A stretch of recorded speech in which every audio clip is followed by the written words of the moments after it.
E para a gente entender os impactos dessa sinalização e também o que ela representa no cenário internacional, esse acordo, a gente vai conversar agora com o analista de relações internacionais, Urian Fancelli. Urian, seja muito bem-vindo aqui ao TJ, uma boa tarde para você.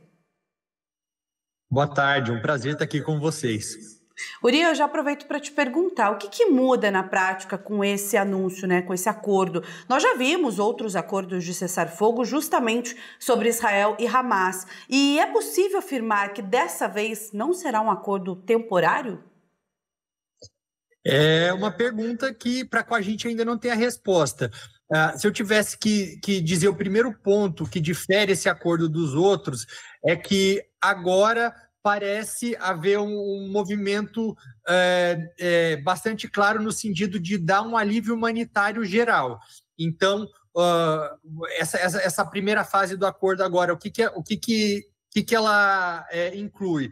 Inclui a libertação daqueles reféns que ainda estão na faixa de Gaza, 20 reféns vivos, total são 48 reféns, com os corpos ainda, não há a certeza ainda de onde todos esses corpos estão localizados na faixa, então o Hamas ele pediu mais alguns dias, cerca de 10 dias, para conseguir localizar todos eles.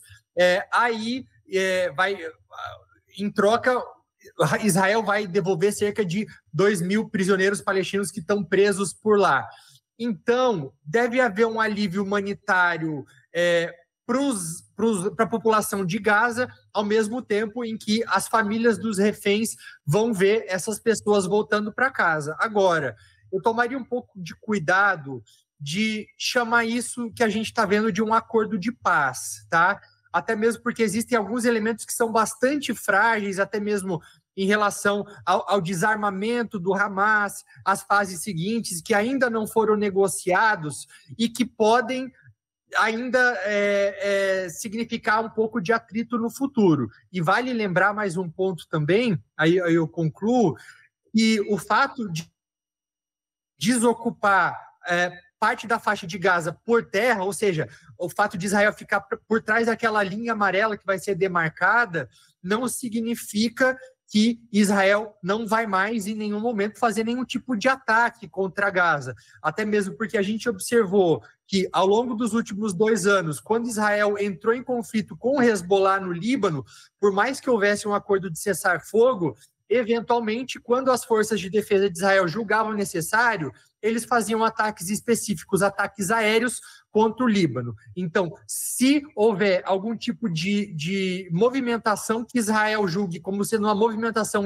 militar, pode ser que tudo isso volte a ruir. Agora eu queria perguntar para você, Urian, boa tarde para você, bem-vindo ao TJ Aparecida, o papel que teve o presidente americano. Donald Trump foi quem anunciou o acordo. Qual o peso político esse movimento tem para ele? É possível afirmar que esse acordo foi firmado por influência direta do presidente americano? Lembrando que amanhã a gente tem o anúncio do Nobel da Paz. Com certeza, não dá para descolar isso do Donald Trump. Ele sempre deixou bastante claro, até nas falas de bastidor dele, que ele não queria que essa guerra durasse muito tempo, muitos meses.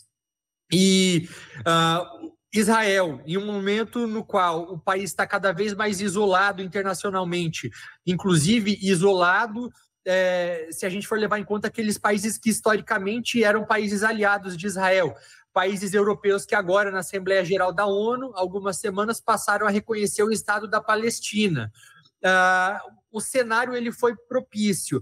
Talvez a gota d'água seja aquele ataque de algumas semanas atrás que Israel fez contra lideranças do Hamas no Catar. E o Catar é o país que é um país aliado dos Estados Unidos, que abriga as maiores bases militares norte-americanas.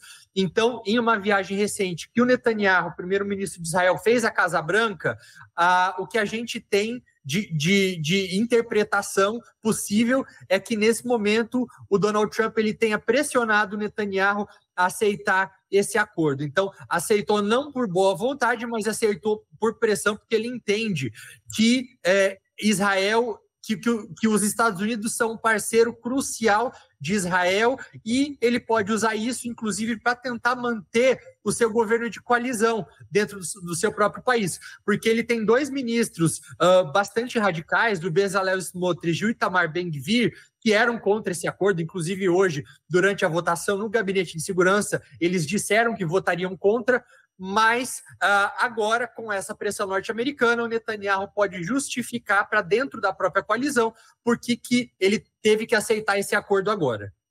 Inclusive, um dos chefes do Hamas, que representou o movimento nessas negociações que foram feitas no Egito, disse que a guerra acabou, mas realmente é muito frágil, né? Qualquer movimento errado nessas peças que envolvem um conflito pode desencadear novamente a guerra na faixa de Gaza, então a gente vai continuar acompanhando os desdobramentos desse acordo que foi anunciado nessa quinta-feira. Eu quero agradecer muito a você pela participação e presença aqui no TJ Aparecida. Obrigado, viu? Boa tarde para você. Obrigado, boa tarde.